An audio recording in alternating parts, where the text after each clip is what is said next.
What up, what up, what up, Chicago? This is the Spawn on Me podcast. I'm your host, Khalif Adams. This is the premier podcast spotlighting people of color in the video game industry. I am super excited to rock with you all today on this Mother's Day. It is fantastic to be with you all here in Chicago, here in Twitch land, here in podcast land. Want to give everybody massive amounts of love. I hope you're all doing well out here during the pandemic. I hope you're all staying safe. Hope you're washing your hands, washing your butt. Making sure that you are all good in the hood with all the things that you were trying to get done in this life. If you missed last episode with Ariel Powers, WNBA champion from the Washington Mystics, you missed a fantastic show. You need to go check that out on our YouTube channel, youtube.com/spawnonme. And you also need to go check that out on the feeds. We're on all podcast platforms. So if you have not checked that out, please do so. Tell a friend, let people know how dope that episode was, because it was pretty damn fire, if I have to say so myself. So again, thank you everybody for checking in this week and every week with the show. I'm doing pretty okay. I think it's been a really interesting week in and of itself. I think that the pressures of making things in a good space in terms of where coronavirus has kind of laid the groundwork for everyone to be super angsty and to feel, like they don't have everything under control in the way that they want to is amazingly real. Like, we've been putting out content pretty consistently for the past couple of months while Corona has been a thing, but I no doubt had a hard time this week getting things together because of just the way and depth of how many people are passing away and how many folks are not social distancing and all those things in between. And it's been a little harder than I expected it to be this week, and I'm trying to figure out good ways to still be positive and still push forward and still push through. And I hope that you're all doing the same thing as well, because it's not easy doing that work, and it's not easy continuing to try to do your day-to-day life stuff while all these things are happening. I've had a couple people in my life pass away in the past week. Folks that I grew up with in my old neighborhood, some friends of some friends' family, other people I know who've just been in the space who I know who have passed away.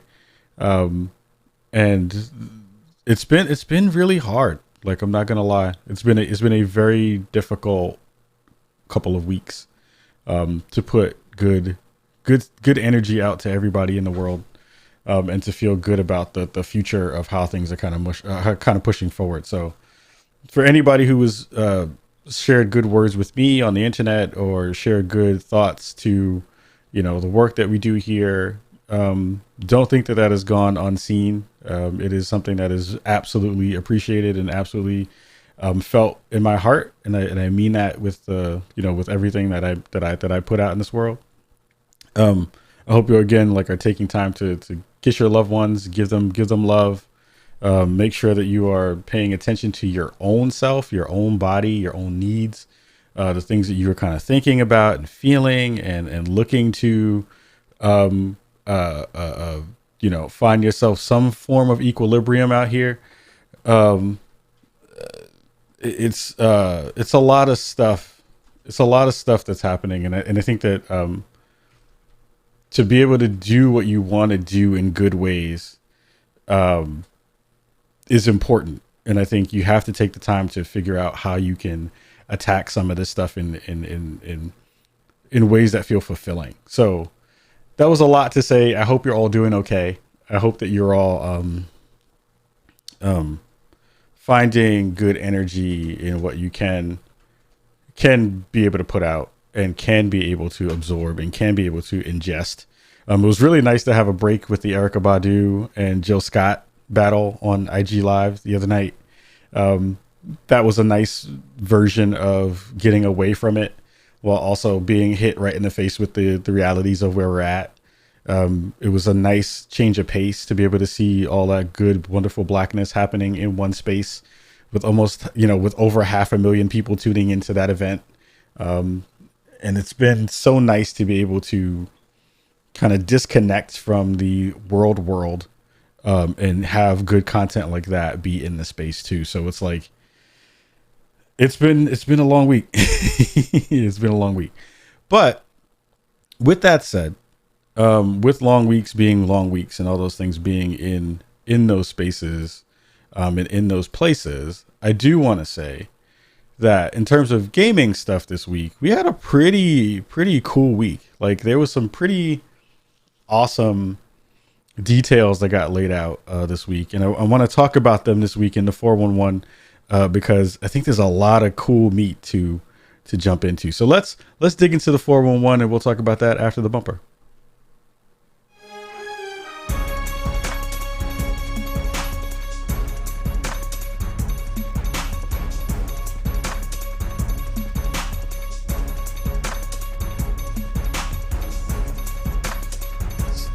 So there's a lot of stuff happening right now. There's a lot of stuff going on. Lots of things that are digging into all of what's happening with the video game world. I think Thursday was a really interesting day because we finally got a chance to see all the cool stuff that was happening from Microsoft, and they dropped their Xbox 2020. I don't know if you can call it a showcase. I don't know if you could call it a conference. I don't know if you can call it like a direct. It was a really interesting piece of content in the way that they are kind of continuing to push out their marketing plan up until launch of the Xbox Series X. I think one of the kind of most important parts from everything that we saw over at Thursday was just how much they were trying to figure out how they want to convey that they are coming out with really cool stuff out the gate. I think they focused on third-party titles in the first like major event where they showcased video games coming out on their console.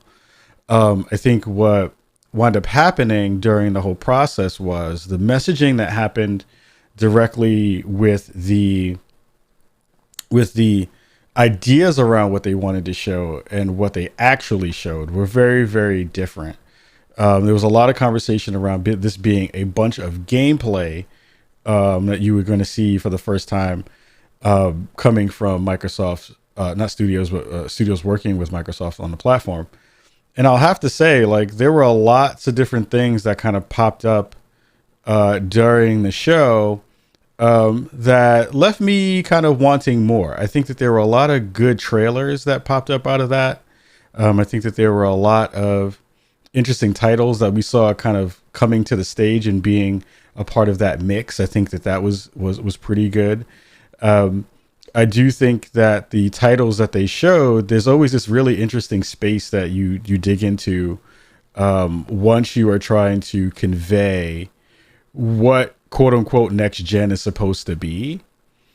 And I think that stuff is where they kind of fell. I'm not going to say they fell apart. I just don't think that they landed in the spot that we all hoped that they would. There were a couple of games that I felt that they were very, very, very much so the ideas around what next gen is going to wind up being. Bright Memory Infinite, I think, was a gorgeous looking title. It wound up looking like it mixed a bunch of Titanfall gameplay with Crisis gameplay with with like Shadow Warrior and some other stuff in that mix. Like, I feel like all that stuff felt super next gen. Like, I felt like that game was what I was hoping for. And again, like, the conversations around what next gen is going to wind up looking like and feeling like and playing like is going to be very, very difficult to kind of grok, because we already live in a space where we have fantastic games. They look really, really good. Everything feels fluid. Everything is kind of getting to that uncanny valley space.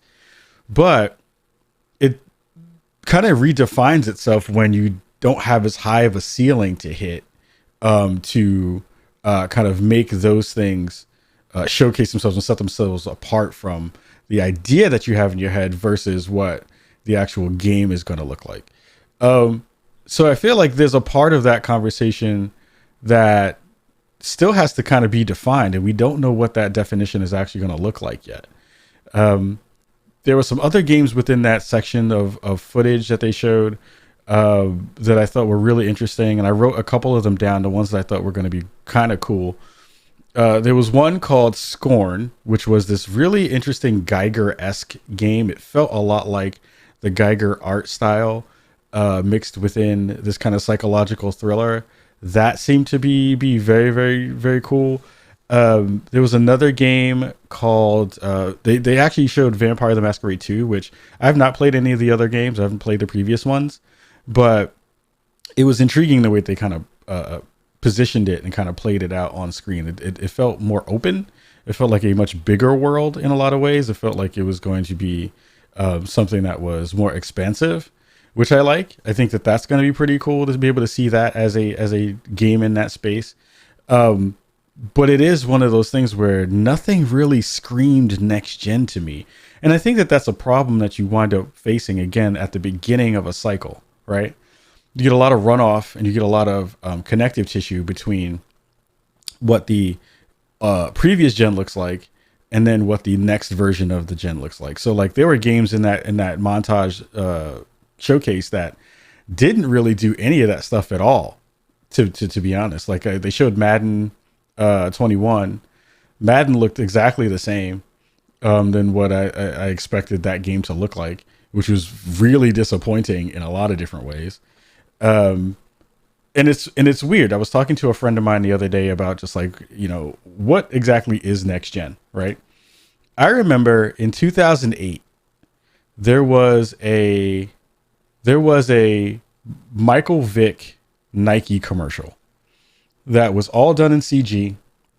It was this really tight shot of Michael Vick playing football behind the O-line, and everything you can tell was computer generated. But at the time, no one knew what it was because it was like technology we hadn't really seen before. It was, we hadn't seen video games look like that, or things that were kind of resembled video games look like that. And it blew everybody away. We were all just like, what in the hell is that? Like, how do we get a chance to play that? And what does that look like in a real way? Which was pretty fantastic. It was something I had not expected to be able to get my hands on, to play on, anything like that, because it was just like, there's no technology that looks like that. It was like Crysis running a video game, right? And even to this point, when it comes to certain aspects of, again, the graphical plateau and the graphical kind of mountaintop that we expect to see, there are things within that trailer or in that commercial that we still haven't met when it comes to video game properties or the way that games look and the way that that stuff kind of feels, right? So I'm always trying to balance out my expectations versus the reality of where we wind up laying within the cycle, where we wind up laying in the terms of what is the peak of graphical fidelity as opposed to where, the foundation and the floor is right now, which is already very, very high from AAA studios, especially. And then I have to balance out what the conversation looks like from a consumer expectation perspective to say, what do most people care about when it comes to this process of making games or playing games at this point? Like, I think a lot of folks are going to wind up being a little bit disappointed by what next gen is supposed to offer them. Because they have this vision in their head that everything is supposed to look a certain way. And I honestly don't think that that's going to be the grounding force of what next gen is going to be for most people. I think it's going to be all about speed. I think it's going to be about expansiveness. I think it's going to be about bigger as opposed to prettier. I think it's going to wind up being about the way that your OSs on your consoles and PCs work in conjunction with the games that they play. And it's going to be about hardware more than it is going to be about software in some aspects. Like, software is the thing that drives all of this. Like, you don't buy hardware for the sake of buying hardware unless you have really good software to back it up. But I think that the way that things are being positioned from Microsoft and Sony, you're going to wind up seeing the benefits of the technology coming through with all that kind of stuff. So I think that is where you're going to see all that goodness come through and be in a really good spot. Massive love to everyone coming through from Brown Gamer Girl Code, coming through with the big raid. Massive amounts of love to y'all. Thank you so much for coming through. If you have not been at the Spawn on Me podcast channel, what's the deal? What's the deal? Thank you so much for coming through. Thank you so much for the raid. Thank you so much for all the goodness that's coming through right now. Massive love to everybody rocking it right now. Yeah, if you're not familiar with the show, this is the Spawn on Me podcast. We talk about video games, we talk about sex, we talk about politics, we talk about race. We spotlight people of color here on this show, and we try to do that every week, Thursday evenings around 7 p.m. During that time, because that's when I have time to do the show. So that's when it winds up happening. So if you're not familiar with what we just came through and talked about, we're talking definitely about everything that's going across next gen consoles, next gen video games, and all those things coming through. So again, thank you everybody for the raid. Thank you for all the follows. Thank you for all the wonderful energy you're all bringing to the room right now. And we'll give all of you some love towards the break in a couple of minutes. So again, next gen is going to be all about hardware. It's going to be all about how you figure out good ways to showcase the things that you're doing and showcase the technology that's going to be driving the games that you're going to be playing. So I think Xbox, in terms of their actual strategy for this one, I think they probably took a knock on it, to be honest.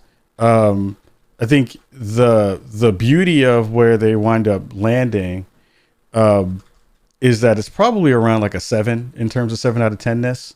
And I think to a certain extent, the hope now is going to be, because they talked about wanting to do monthly streams that are going to bring more of the information to you during the year up to launch. I think July is going to be a huge month for them. Not just because of the fact they're going to be showing more stuff, but it's going to be first party stuff, which I think is going to be even more important. I think first party titles are going to be the thing that in the initial first 6 months to a year of Xbox putting out the Xbox Series X is going to be the thing that actually propels them to if they're going to get a lead over Sony or not.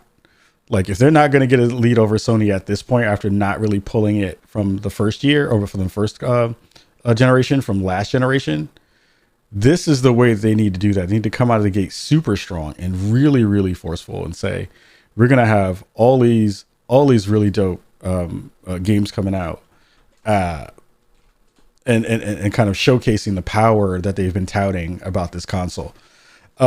I did hear some conversations around Microsoft also saying basically that, just wait and see a little bit. Like, we know that we didn't nail it with this first initial kind of showing and showcase, but kind of hold on and we have more stuff for you, which I think, again, is going to be very telling. They have I'm not going to say they have a small window to capture mind share. I think, the narrative is definitely going to change a lot once Sony shows their box. We know that that's going to wind up happening. And once that does happen, then this conversation is going to happen all over again. It's going to then be an actual battle between those two companies to see who has the best hardware, what that stuff is going to look like. I think Sony's going to eat up a lot of the airspace for a while once they show the box.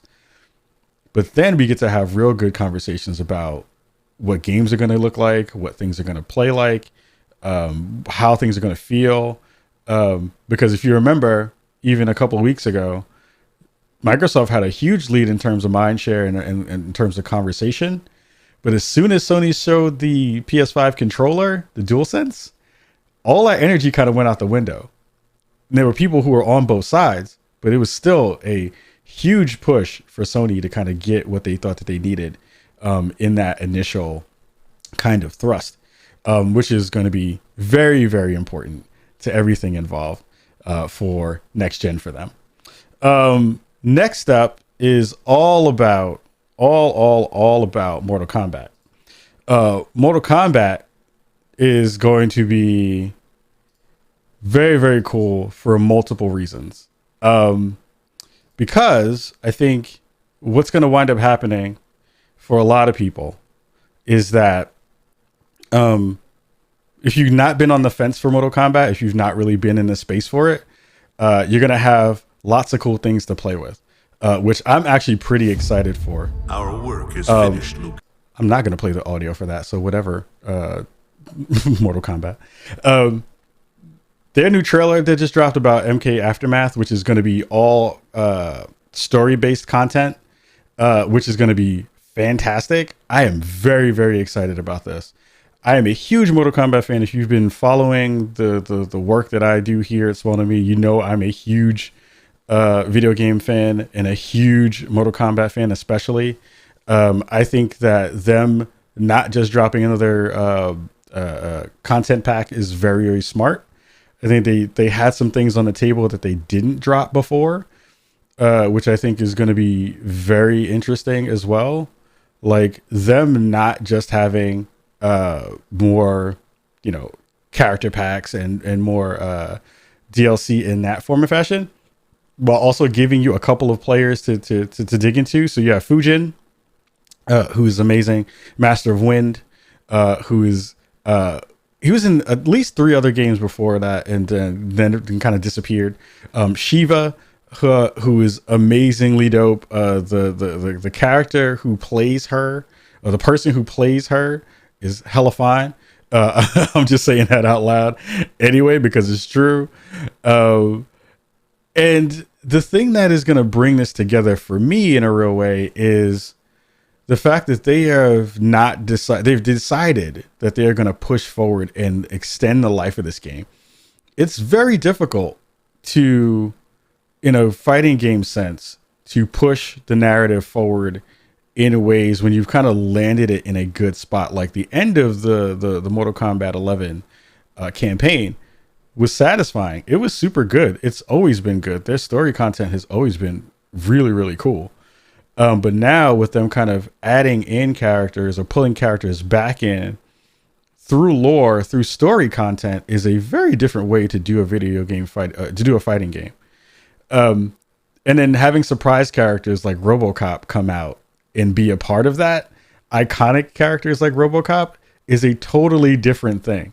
It's something that I did not expect to be in the space at all. And I'm really hyped for the fact that they're going to put RoboCop in this game. Like, how do you put a character like that in your game, especially knowing the lore and the ideas around around RoboCop being more gritty? Like, a lot of people don't know that the original conversations around RoboCop when they first started doing that movie, that it was going to be super visceral. It was going to be very, very much a blood and guts kind of thing. It was not just going to be like, all the catchphrases that you already know and all the stuff that you've already kind of remembered over the years. It was going to be something that was going to be very, very gritty. And that grit was going to be the thing that pushed it forward in very cool ways. So to see them pull that character in is especially interesting. As for they had all the other guest characters like Spawn and Terminator, and who else did they pull into it? Shao Kahn was one of the ones that was like a part of DLC, but he wasn't like a super special guest character that you didn't expect to be in that space. So I'm very, very excited about that prospect of that being what this new Mortal Kombat DLC and content is going to want to be. The one caveat that I do feel is a little bit shaky, and I don't necessarily know if I rock with it, is the fact it's going to cost $40. So $40 is pretty steep for standalone content, especially when it's story content like that, where I have a feeling you're going to blow through that stuff in a couple of hours. Like, I don't think that thing is going to wind up being as expansive as you would wind up hoping it would wind up being. I mean, the fact that they've added new stages with stage fatalities, they've added friendships back into the game that look really fun and cool. You're getting 3 characters and you're getting story content. Maybe when I say it out loud, maybe it's worth the $40. Like, even if it was $10 cheaper, I think that would feel more palatable to most people. I think that would feel like a okay number to be able to kind of feel like you got your money's worth and also did what you needed to do. But I do have to say, like, I wonder again, like where the pricing lands for stuff like that, because it's just a interesting number to land at when it comes to, doing that kind of stuff for a game like this. So I'm hyped for it. I want to play RoboCop. I think next week they're gonna talk about, actually this will be out on Tuesday. So this week, they probably have shown stuff either early week or they'll be showing it during this week. Some RoboCop gameplay. Also, cool fact: Peter Weller is going to be reprising his role as RoboCop, doing the voices for it. Which, again, NetherRealm going all out. They got Keith David for Spawn. Now they got Peter Weller for RoboCop, the guy who was the original RoboCop. So I'm very excited for what they have coming in store, and it's going to be really cool to see how they pull this stuff off. So we're going to take a 2-minute break. Thank you to everybody who dropped into the chat and dropped through the show. We're going to give you some love in a minute during the break. But for everybody who's listening to the podcast, hold on for a minute or two, listen to an ad or two, and we'll be right back after this.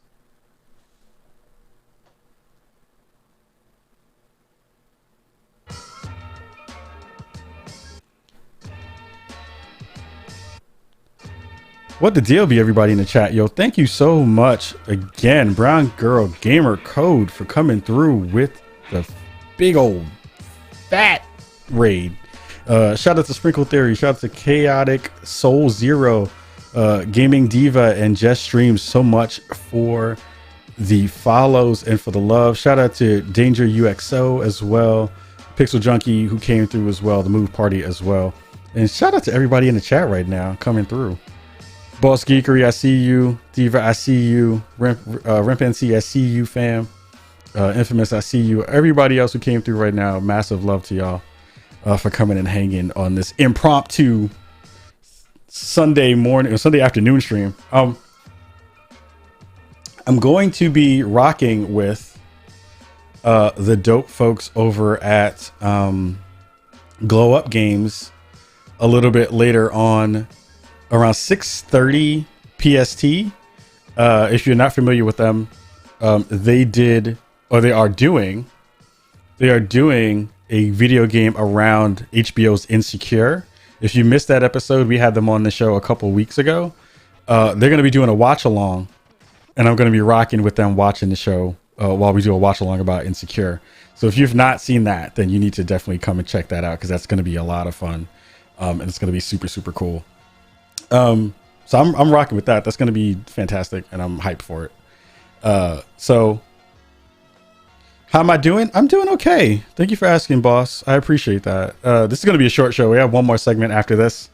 It's going to be not sad, but it might be a little sad. So if you're not looking for sad, you might want to dip out. But I think it's important. It needs to be talked about. So we're gonna dig into it for a hot second. But besides that, I'm doing okay. I feel like I'm holding it down for as much as I possibly can this week. How are you doing? I hope everybody else is good. I hope everybody in the chat is doing well. Hope you are doing well. But besides that, I'm chilling. It's hot as hell in my room, though. My room is hot. That's the reason why this show is going to be so short this week, because it's hot as hell in here. I gotta wait for the room to cool down. All right, cool. We're gonna come back in 1 second. Music's dropping. Pre-sex safe distance hug. Yes, thank you. I will take all the hugs I can get, because I need them for real, for real. All right, 3, 2, 1. We are back. So this week, we have some real life stuff to talk about. Thank you again, everybody who has come back. This is the Spawn on Me podcast, episode 334. I want to give everybody, again, in the chat, everybody in podcast land, everybody in Twitch land, some love. You all deserve it, and you deserve all the goodness that you have coming to you. Speaking again about this week, it's been, again, one of those like pretty harsh weeks, man. Like, it's been pretty interesting to be able to kind of land in a good spot. I'm botching all my overlays today. And I didn't know if I was going to talk about this part again. Trigger warning to folks is going to be about violence in police states and police brutality and all that stuff, and racism, all those things. So how we do here at the show. We don't move away. We don't socially distance from hard things. We talk about all the stuff here at the show, and it's been weighing on my mind a lot this week in our cookout segment. I didn't know what to do or how to talk about this particular subject in a good way, but I just wanted to address it. The passing of Ahmaud Arbery and Sean Reed hit me pretty hard this week. I'm sadly used to seeing stories like this in our community pop up from time to time. It is not a thing that I have figured out good ways to cope with. I've not figured out good ways to reconcile with it. I've not figured out good ways to wrap my brain around the frequency in which this stuff kind of happens, and the consistent pushback towards Black and brown life in a really like harsh way. Like I'm not used to feeling even more closed in than I usually do. And that's a part of Black life. It's a part of the way that you wind up maneuvering around in this space and maneuvering around in this country. And now it seems like maneuvering around the world, which has always been the case too. Like that's not a thing that is past my purview. I know that that's what happens all over the world. It's not a place that just happens here. But I want to say is Ahmaud's life, dude was just doing what he wanted to do, what anybody else would be able to do, if that makes sense. Like being able to just go run around and jog and feel free is a thing that everyone should have. It's not a thing that just some people should get. And seeing Ahmaud kind of be around in this space, fighting for his life. I'm a person who watches the videos. Like I know there's a huge conversation in Black Twitter and in Black spaces about like, should you share those videos? Should you watch those videos? How much of that stuff should you consume? How much of that stuff should you pull into your body, pull into your soul, pull into your mind? I am a person who feels the need to look at that stuff. Absolutely. Like it affects my mood. It affects my way of being. I was at work.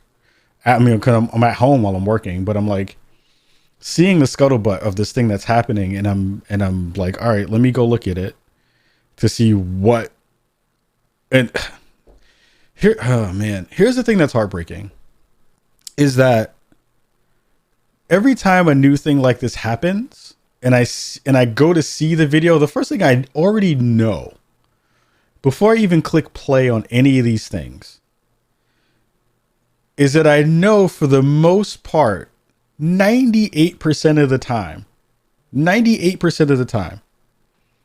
I know that the person who winds up dying did nothing to deserve it.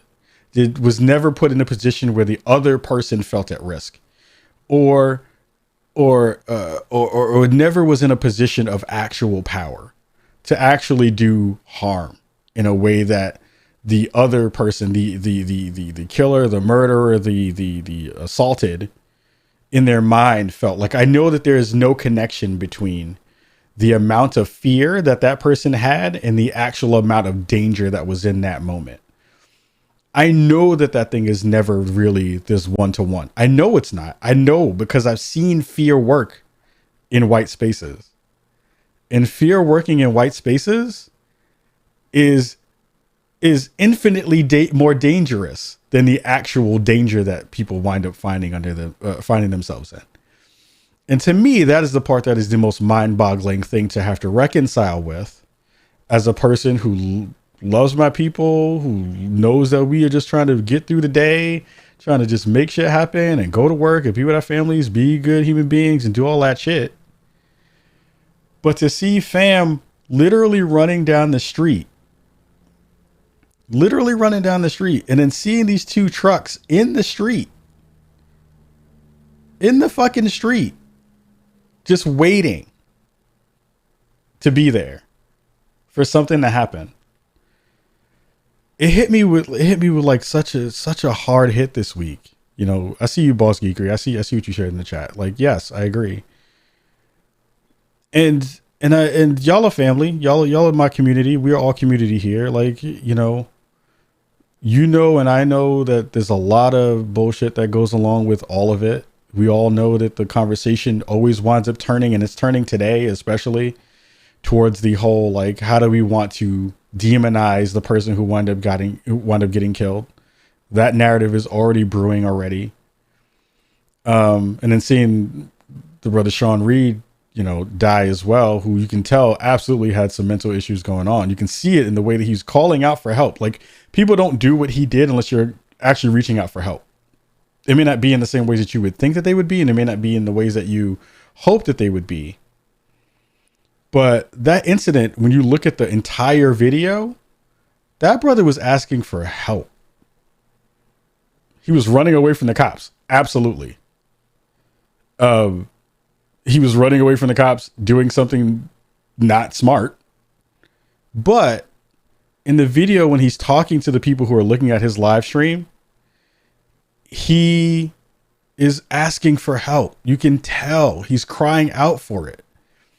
And to hear the way that the police officers then murdered him and also are standing over that dude's body laughing continues to tell me how much my life does not matter here. And that's the thing that fucks with me. So I don't know what to do with that. I don't know what to do with that energy. Trying to make content is hard. Ugh. But I don't know. I just want people to be safe.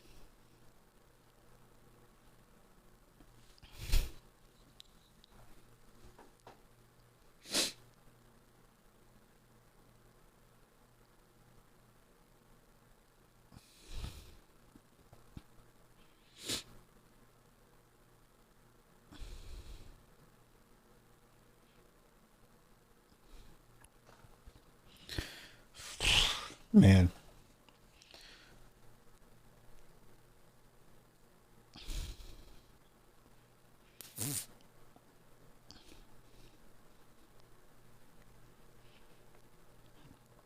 I want people to feel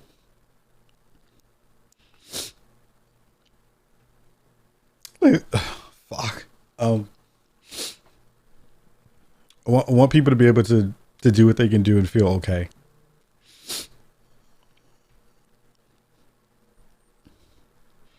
I'm gonna dip out. I love y'all. If you need things, reach out. You need things from me, reach out.